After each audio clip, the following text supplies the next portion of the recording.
Dunia keuangan baru mengenal DeFi. Dunia keuangan sedang berubah. Selama berabad-abad, bank telah menjadi penjaga sistem keuangan kita. Mereka menyimpan uang kita, memfasilitasi transaksi, dan menyediakan pinjaman. Tapi bagaimana jika ada cara untuk melakukan semua ini tanpa membutuhkan perantara?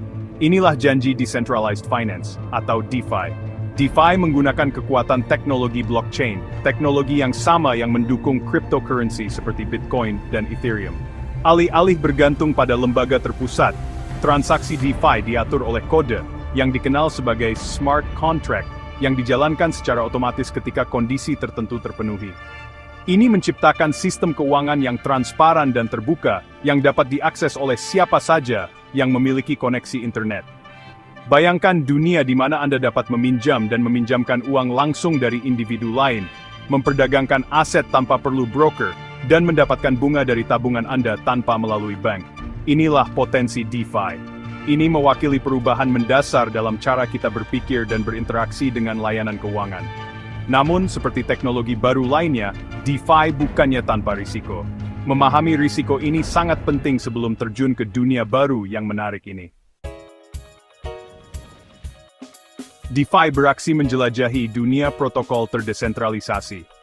Ekosistem DeFi terdiri dari beragam protokol, masing-masing melayani tujuan tertentu. Mari kita selidiki beberapa contoh paling populer.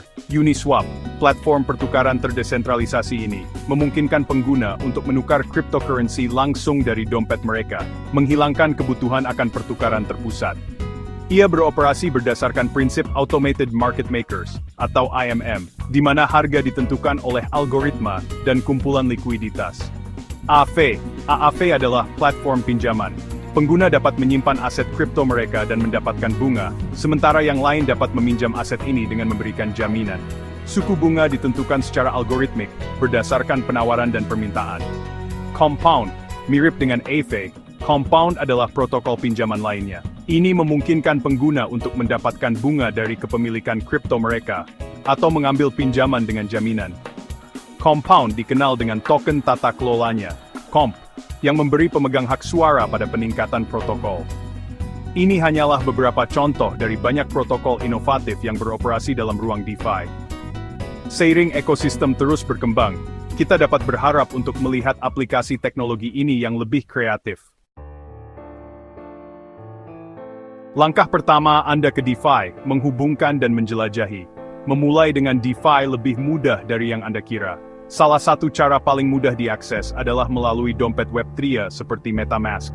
MetaMask adalah ekstensi browser yang memungkinkan Anda untuk berinteraksi dengan aplikasi terdesentralisasi, atau dApps. Setelah Anda menyiapkan dompet MetaMask dan mengisinya dengan beberapa Ethereum, atau ETH, Anda dapat terhubung ke berbagai protokol DeFi langsung melalui situs web mereka. Misalnya, untuk menggunakan Uniswap, Anda cukup menavigasi ke situs web mereka dan menghubungkan dompet MetaMask Anda. Dari sana, Anda dapat menjelajahi berbagai fitur dan fungsi platform. Anda dapat menukar token, menyediakan likuiditas untuk mendapatkan biaya perdagangan, atau berpartisipasi dalam proposal tata kelola. Cara terbaik untuk belajar adalah dengan menjelajahi dan bereksperimen dengan berbagai protokol. Ingatlah untuk memulai dari yang kecil, dan secara bertahap, meningkatkan eksposur Anda saat Anda merasa lebih nyaman dengan teknologinya. Ada banyak sumber daya yang tersedia online untuk memandu Anda melalui prosesnya. Bagian 4, menavigasi risiko, keamanan, volatilitas, dan Anda. Meskipun DeFi menawarkan potensi yang luar biasa, penting untuk menyadari risiko yang melekat di dalamnya. Risiko smart contract. Protokol DeFi dibangun di atas smart contract, yang merupakan potongan kode yang mengotomatiskan transaksi.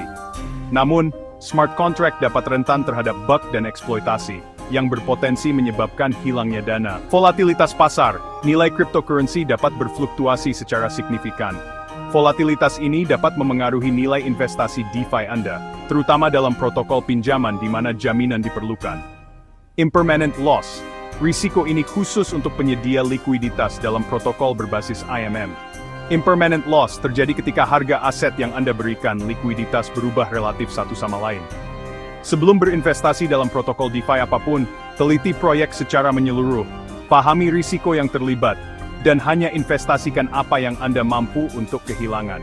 Diversifikasi investasi Anda di beberapa protokol juga dapat membantu mengurangi risiko. Bagian 5, DeFi, masa depan keuangan. Decentralized Finance memiliki potensi untuk merevolusi industri keuangan. Janjinya akan aksesibilitas, transparansi, dan kontrol atas aset keuangan seseorang memberdayakan individu di seluruh dunia. Namun, penting untuk mendekati DeFi dengan perspektif yang seimbang, mengakui potensinya dan risikonya. Seiring teknologi matang dan peraturan berkembang, DeFi siap untuk memainkan peran yang semakin penting di masa depan keuangan. Dengan memahami dasar-dasarnya, dan mendekatinya dengan hati-hati dan tekun, individu dapat memanfaatkan kekuatan DeFi untuk berpartisipasi dalam dunia keuangan baru yang menarik ini.